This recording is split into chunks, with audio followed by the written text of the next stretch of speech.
Hello, everyone, and welcome to a new episode of Set Leslie Bruce, your podcast all about Bruce Springsteen, his music, and mostly his fans. I am your host, Jesse Jackson, and joining me is one of my favorite guests, a frequent contributor to Set Leslie Bruce, Chris Bloom. Chris, welcome back to the show. Oh, thank you. That's a very nice introduction, Jesse. I don't know how many times I've been on the show now, Yeah, but I was thinking it's been a few, had there. it's probably about 5 or 6. I actually feel guilty, um, you know, being on so many times. I'm sure there's lots of other people who've got lots to say too, but I never refuse the opportunity. So it's always nice to talk to you. And I think, as I've said before, I don't really have anybody in my sort of day-to-day life I can talk to about Bruce Springsteen to. So when my Bruce Springsteen conversations are mainly over Twitter or Facebook sometimes, or on your podcast. So I appreciate it. Well, it is glad to do it. In fact, before we hit record, I was telling you that I was running late talking to you. The guest I had someone I was recording with earlier, and normally, like I do, like if it's 9 a.m. here in Dallas, I'll do 9 to 10, and then you were going to do 10 to 11 my time. And I started a few minutes late with Mark, and then he is a local. He works here in Dallas. He lives here in Dallas area, and I started talking, and he said the same thing. Like, I don't have anyone to talk to about this. So he and I were just going on, and we were having such a good conversation. So, you were nice enough. I emailed you. We're like, hey, Chris, can we delay 30 minutes? You're like, of course. Yeah, no problem. So it is nice. But you've officially, I will have to count, but I know you've done more than 3. So you owe me a photo and a brief bio so I can add you on my website to the Set Leslie Bruce All Stars. So you, Terry Smith, Belle Poire, and everything. So we did, the last time you're on, we did these top 6 songs, and I thought that was a lot of fun. Yeah, no, that was. Well, every time I've been on, it's been a lot of fun. Oh, that's kind of you to say. So I know you guys had a little bit of unrest there, or is everything going okay now? How are you? How is your family?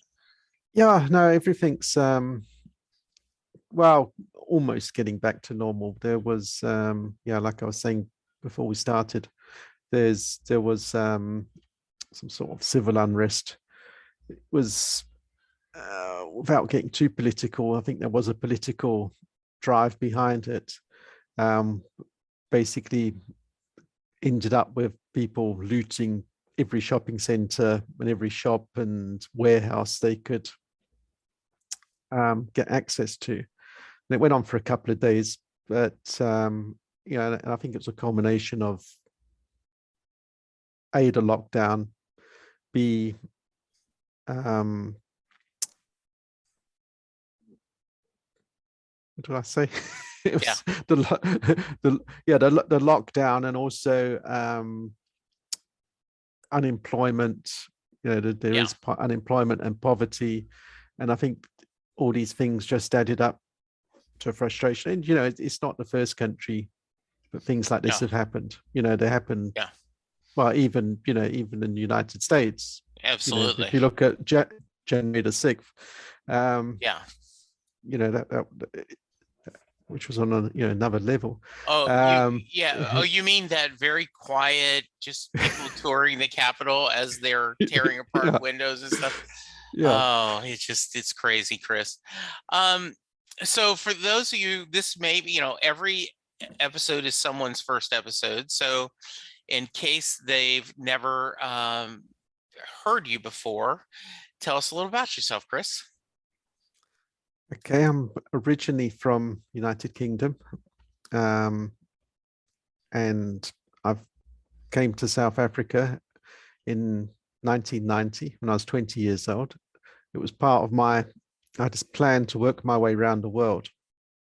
As I had an uncle in South Africa, I thought that'd be a good place to start. It would be sort of a base to start, and then I'd move. Then I'd spend a couple of years here and go to Australia or New Zealand or Canada or the US or wherever, and just generally plod my way around the world.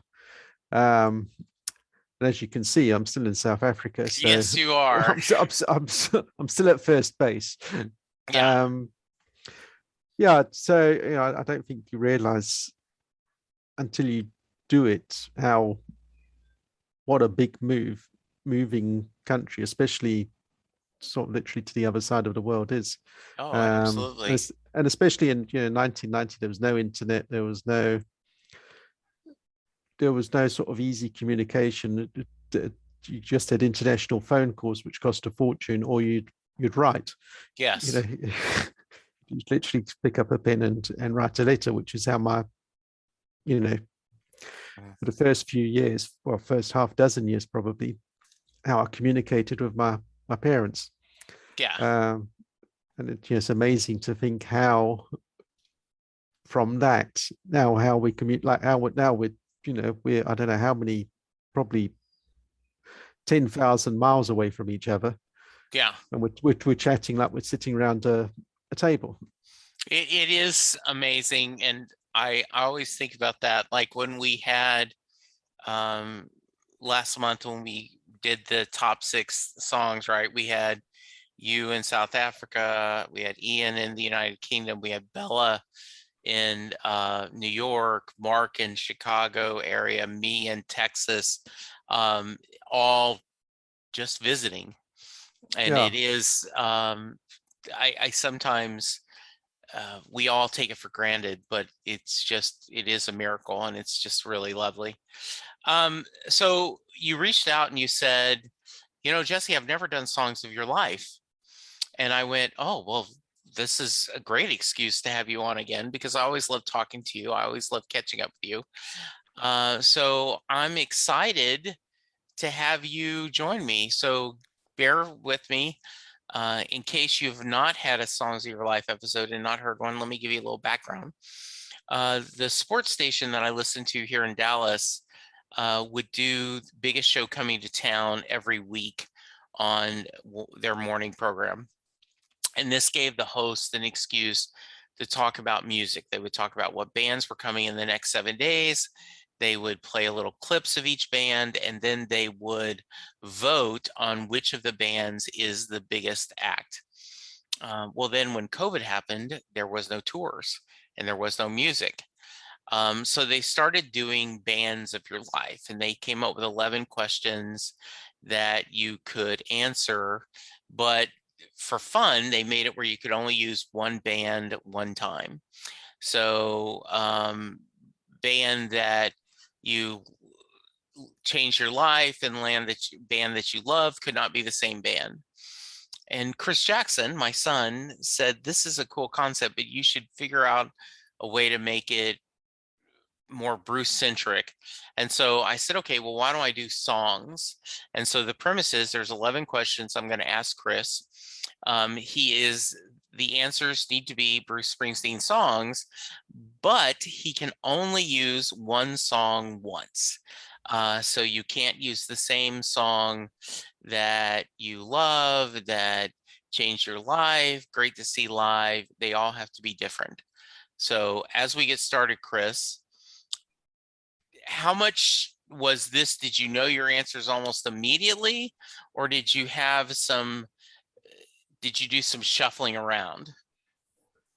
yeah, a little bit of shuffling. I originally, I think when you first did the songs of your life, I made up my own list, and I went back and I found it, and I think I made a couple of changes, but I don't know how long ago. That was probably like a year and a half or so ago, maybe.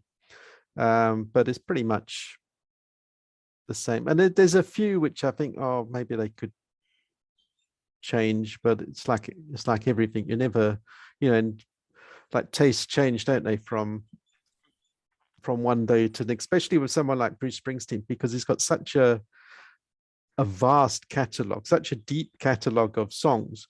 You Yeah. can't. It's almost impossible to know all the songs or be familiar with all the songs. There's just too much. There's still, like, for instance, probably disc 4 of tracks I've never.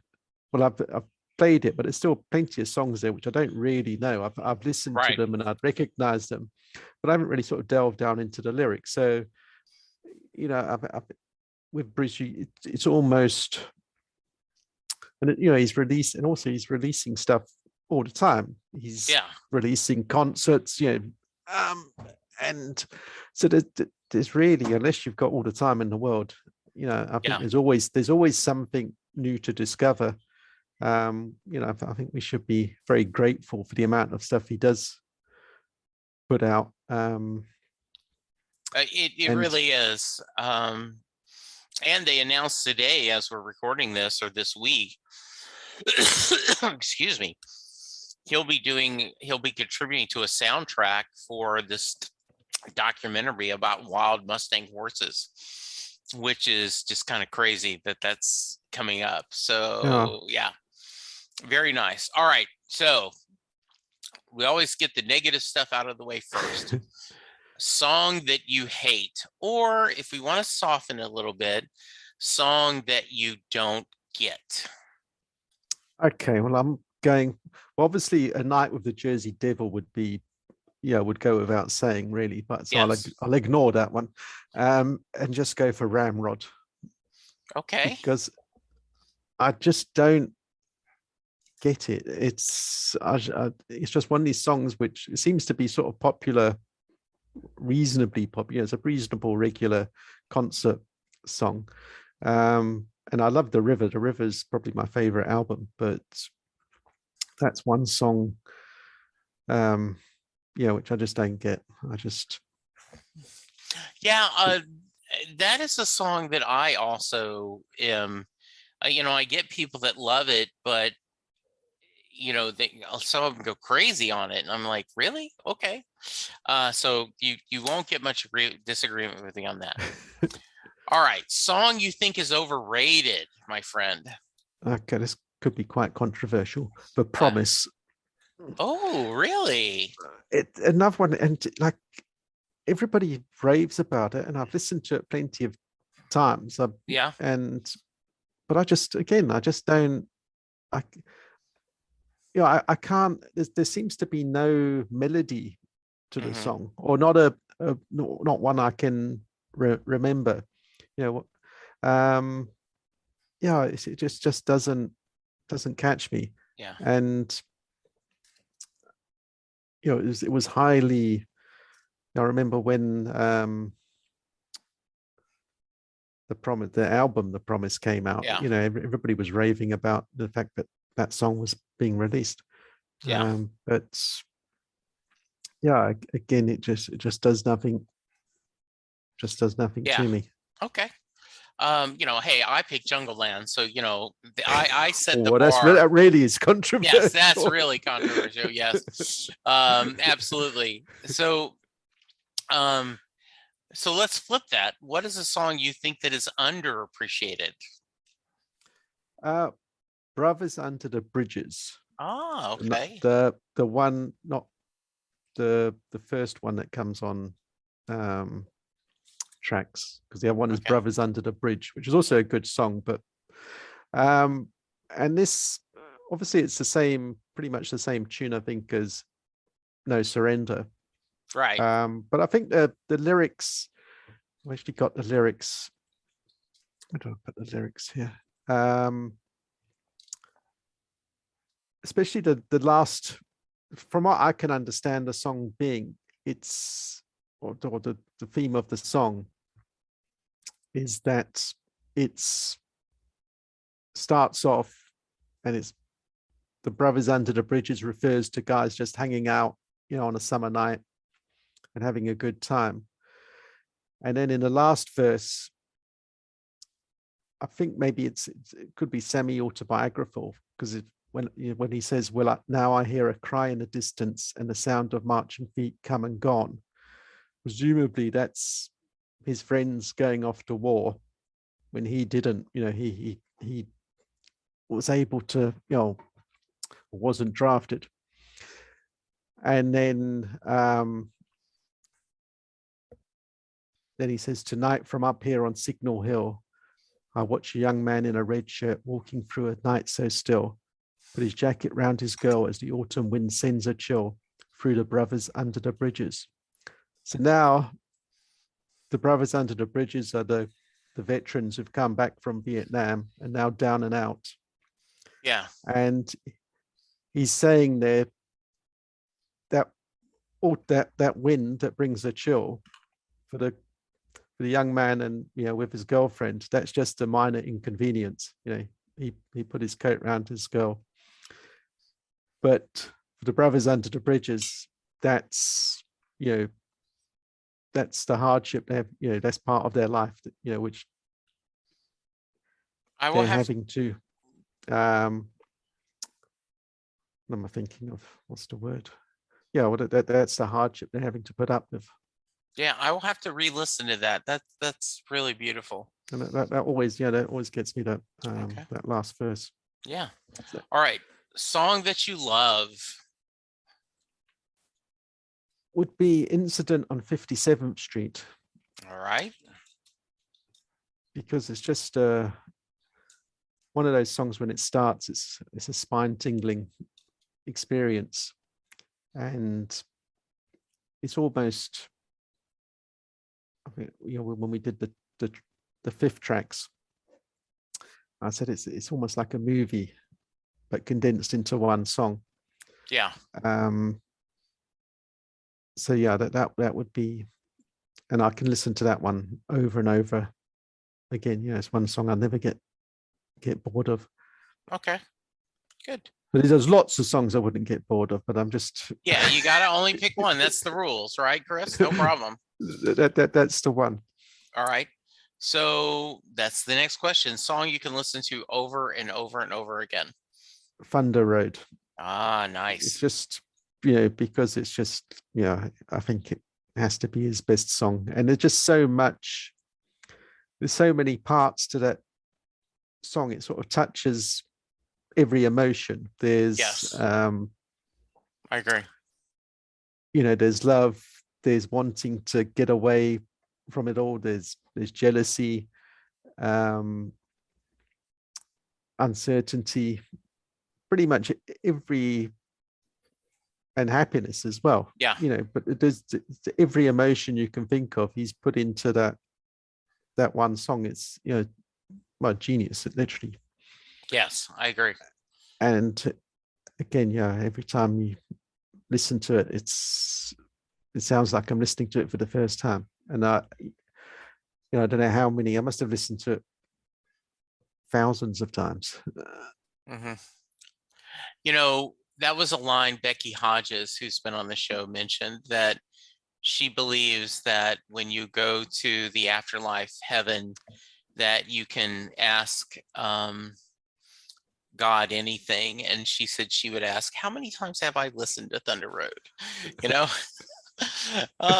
I thought that was such a like thing. I could just see this, this scale up, like a, clicking every time. What's the song that made you fall in love with Bruce? I'm going to put Born to Run. Okay. Because that was, and again, I think I've told you this before, when I was aware of Bruce, and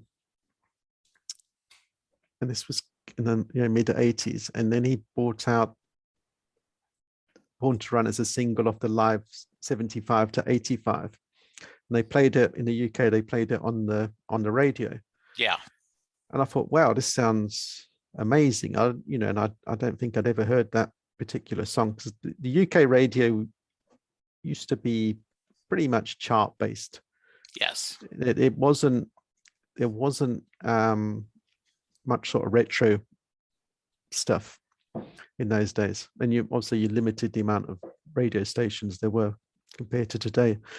Yeah. And I thought, wow, this is amazing. So I went out and bought the 7-inch single. I didn't have a CD player yet then. And I thought, wow, this is really great. And then about the same time, I got a CD player and I bought the CD single, which had Born to Run, Johnny 99, Spirit in the Night, and Seeds, I think, on it. That was, I think I had that, and the other CD I had was the Joshua Tree. So those were like, I was I was like playing those two CDs all the time. And then I didn't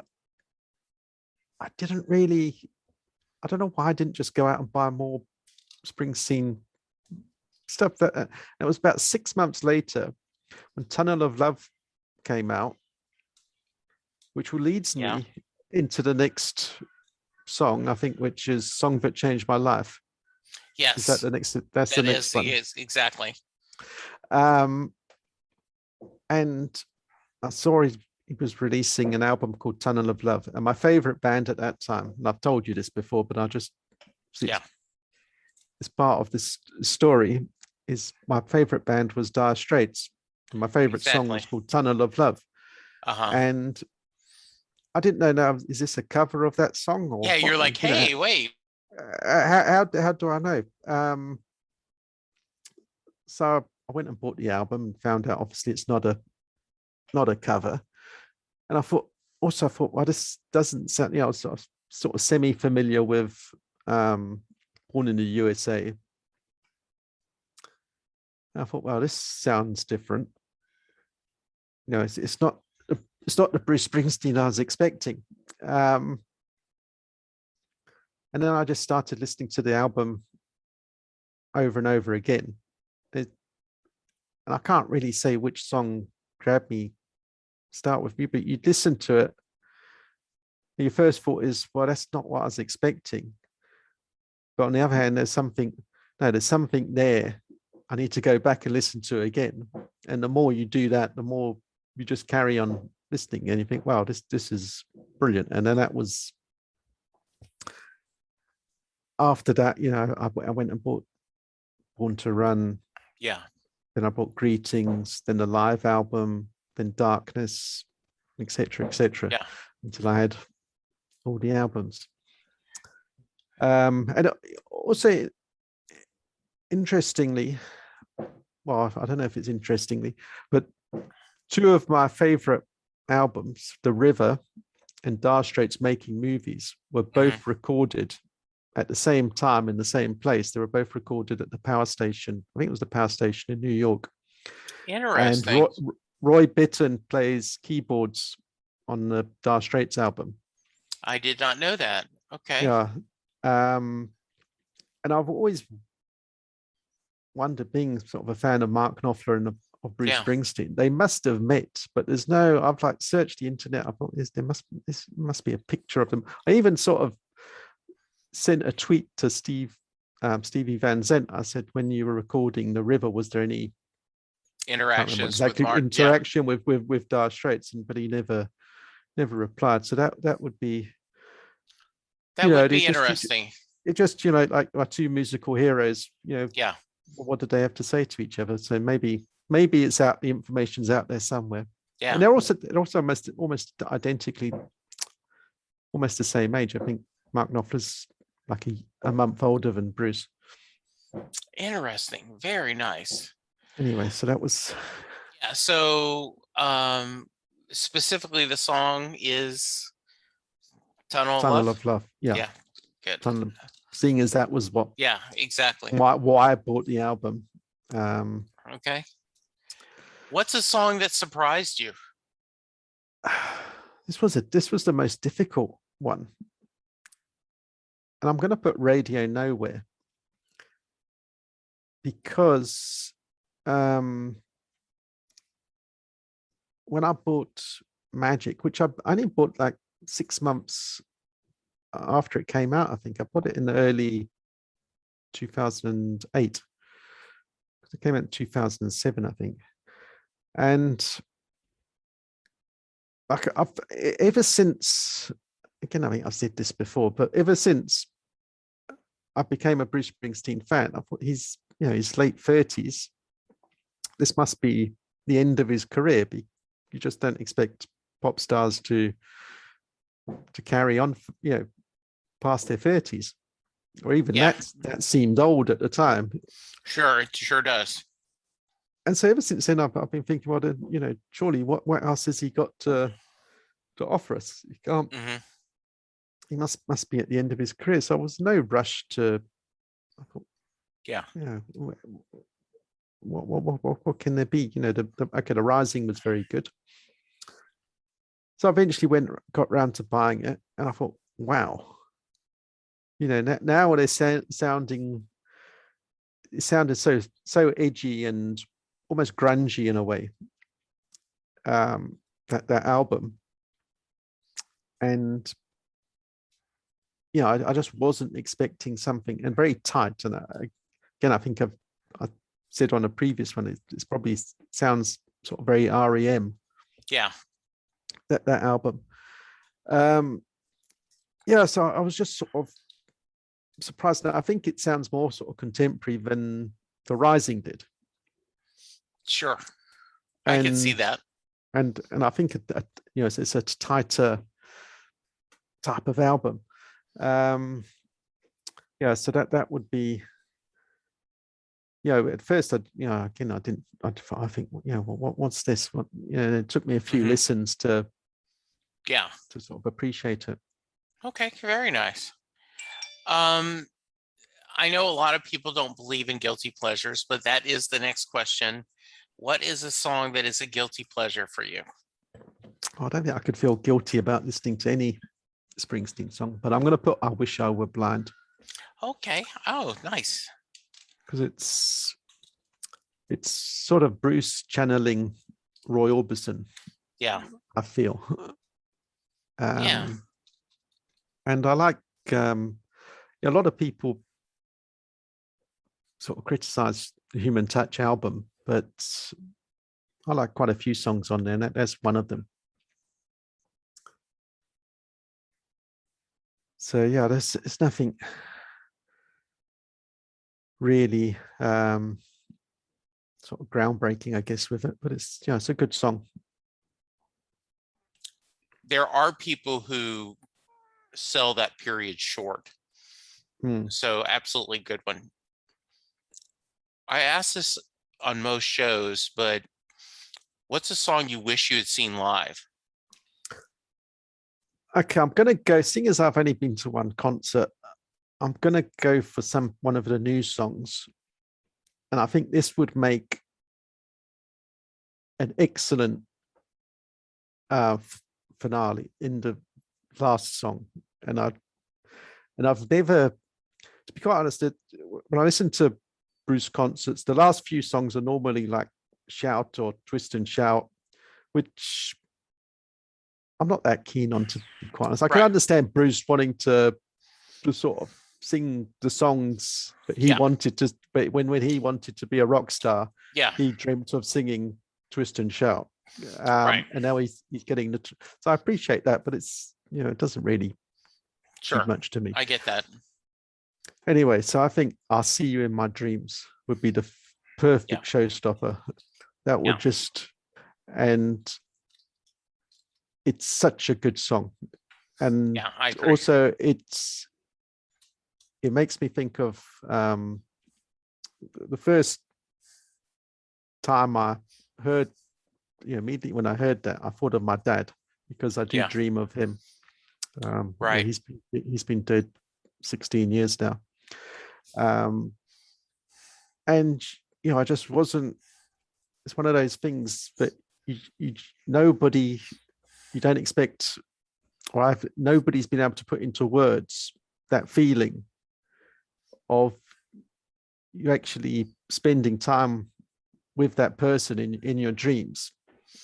So until while you're still dreaming about them, they're still there. They're still part of you, and they still live in your dreams. Another thing about that song is, I was looking at the lyrics today. I think there's only the verses. There's only about 8 or 9 lines of lyrics. Yes. There's not that many lyrics, but it's just so powerful. He takes so few words and simple words, just 1 and 2 syllable words. There's no Yeah. complicated words there, and just turns like plain simple English into something so powerful. And I think if I went into a concert and if he played that as the final song, I'd probably be in tears by the Well, or any time. But it just yeah, he ended up closing Broadway with that. So I really can see okay. that. Yeah, I think that's great. And the other thing, while I'm talking about the amount of lyrics, Bruce is, especially the more he's got into his career, the more sparse the lyrics have become. Yes. But at the same time, maybe each word is holding more value. If you look at it, okay, it was his early stuff. I think even Bob Dylan says if he carries on like this, he's going to run out of words. Yes. And I think he chose to distance himself from Dylan by being more sparse with his lyrics. Yeah. And his songs, they don't have that many words. Mm-hmm. A lot of them, there isn't that many words compared to Bob Dylan, who's still, which there's nothing wrong with that because he does it very well. But he'll have like 20 verses. But when Bruce would probably do the same with like 3 verses. Yeah. But he's got a way of like choosing the words very carefully and with the minimum amount of lyrics, painting a very vivid scene or stirring emotions. Yeah. Yeah. Well said, sir. Well said. All right. Last question. Great song to see live. Okay, seeing as I've only got, like I said, I've only been to one concert. I'm going to choose Bobby Jean. Oh, nice. That's a good answer. Yeah, it came on after he did Born to Run, and that like Born to Run was a frenzy. And I was right up the front, and I got to touch his guitar. He bends down into the into the crowd, and I got to touch his guitar. And you think, what can follow this? This is just this is obviously the crescendo. Yeah. And then Bobby Jean starts up, and it sort of lifted the whole place even higher. I didn't realize what a powerful song that would be like.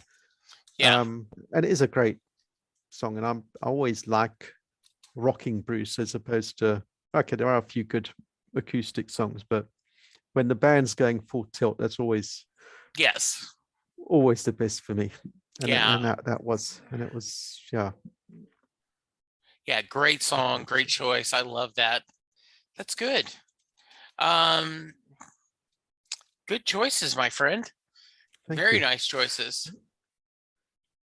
Any final thoughts you want to share with the audience? I think I've shared just about all of them. All right. I can't think of any thoughts about the No Nukes being released? I saw it. I don't. To be quite honest, I'm not. I haven't really checked on. I'm not aware of the total significance of it. Obviously, it was a good concert. Yeah. But I've heard about it before, but I don't really know the details. But like I said, there's so much. He's got so much stuff, and there's so you don't. People are crying out, "Oh, when's Bruce gonna?" He said there'd be 2 surprises. Where's the other surprise? Then they go on and on and on. I think I'm talking about. Yes, I do. On Twitter, but you don't need that. There's already. I'm sure there's stuff you can go back and listen to, which you're not familiar with. For instance, I still haven't got Devils and Dust. Yeah. I still haven't got into that. So if I'm really bored one day, I'm gonna. Well, go back and yeah, some songs I sort of know them, but it's still a lot. I don't really. Well, Chris, what I got frustrated with is, um, and I'm not going to get everything right, but he did a podcast with a former president. They're Hmm. putting a book out based on that podcast. He sang with 2 or 3 bands, including, John Mellencamp. He's going to be on his album for a couple of songs. He sang during the national memorial for the U.S. about the people that we've lost at COVID. He sang a song during that. He sang at the inauguration. He's now, they've released that he's going to do a soundtrack with Robert Redford on this documentary. Mhm. He now has announced the No Nukes, that they're going to remaster that and send that out. And, this couple of people like, well, that isn't what I want. So that isn't significant. And, my buddy Sam and I were at lunch. He says, okay, let's think about this for a minute. He released 4 discs in tracks. These are all the songs that he didn't record and didn't release, or he's released them. Then he's released the River box set, and he's done, the Promise box set. He says, how many songs are left Yeah. that are you getting to, he says, and absolutely, Sam said, I'm sure there will be a song or two if he released track 2 that will go, oh my gosh, this is great. He said, but you're getting to he's already left out, he's already released so much music. What do you think You're he's sort going of to do? scraping the bottom of the barrel. Yeah, exactly. And because I don't think, unlike when he used to record 50 songs to end up with 12 on the album, I don't think he's done that during Magic or Radio, during, in fact, High Hopes was pulled from some of these. So yeah, I totally agree with you. Chris, if someone wants to reach you on social media, where is the best way? Probably Twitter. Okay. At Flickris, FLICKRIS. Yes. So that would be, and also the same name on Instagram. Okay. So that'd probably be the best. All right, my friend, we will, I'm sure, sometime in the next few months, we will find another excuse to visit. Yeah, I hope so. In the meantime, stay safe. Please you be too. careful. And listeners, please go get vaccinated. Let's take care of ourselves, and let's be good to each other, because that's the only way we're going to do this. For now, thank you, and we'll talk to you soon. Goodbye. Bye. Doing a podcast at times can be a one-way conversation, and I hate that. So please let me know what you like and don't like about the work I'm doing. You can reach the podcast via email at setlistingbruce@gmail.com. The show is on Twitter at setlistingbruce, and my personal Twitter is at jessejacksondfw. We have a website, www.setlistingbruce.com. From there, you can find links to other Springsteen podcasts, as well as other music-themed podcasts. We have a page devoted to our own SLB All-Star Band. These are guests who have been on the podcast more than 3 times. There is a link to our store where you can purchase Set Listing Bruce shirts, as well as a Merry Question t-shirt. There is a link to our Patreon page where you can sign up to help support the podcast financially. We have different levels and different rewards based on your support. If you don't have any extra cash, and right now who does, you can support the podcast by subscribing via your favorite podcast player and leaving us a review. The more reviews we have, the easier it is for people to find us. And please tell a friend about the podcast, especially if they love Bruce or music, because it will make a difference.